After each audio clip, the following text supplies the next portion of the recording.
Fi frar li għadda, żdiedu kemm l-ammonti ta' turisti li waslu fostna waqt li wkoll nefqu ferm iżjed skont ċifri tal-Uffiċċju Nazzjonali tal-Istatistika l-NSO.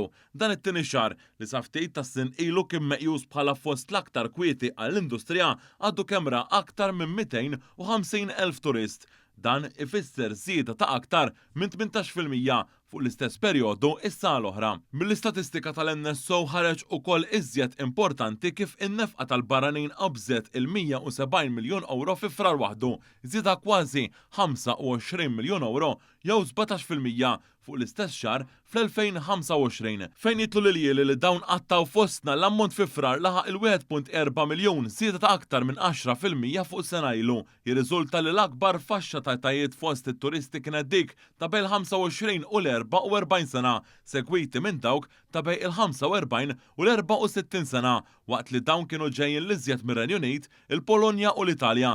Minnaħa l-oħra, b'differenza għal Malta, jirriżulta li pajjiżi oħrajn għaddejjem minn perjodu turistiku diffiċli. Fost l-oħrajn Ċipru irreġistrat tnaqqis ta' 30% fit-turisti matul ix-xahar ta' Marzu, hekk kif l-akbar tnaqqis seħħ minn Franza, mill-Greċja u r-Renju Unit rispettivament. Is-settur turistiku f'Ċipru qed ibati ħafna wkoll kawża l-effetti tal-gwerra fl-Iran. Dan hekk kif il-gżira kienet ukoll attakkata bid-drones Iranjani li ġew sparati lejn bażijiet militari Ingliżi li għadha tħaddan. L-Assoċjazzjoni tal-Lukandieri Ċipriotti sostniet li s-settur qed jiffaċċja l-akbar sfida fl-istorja tal-pajjiż. Din il-kriżi waslet ukoll biex il-Gvern Ċipriot jerġa' idaħħal forma ta' wage supplement biex jappoġġja lil eluf kbar ta' ħaddiema fis-settur li jinsabu f'riskju li jitilfu xogħolhom bl-għeluq imminenti ta' lukandi avolja jirriżultaw li hemm problemi biex tali sosten jitwassal mill-Istat.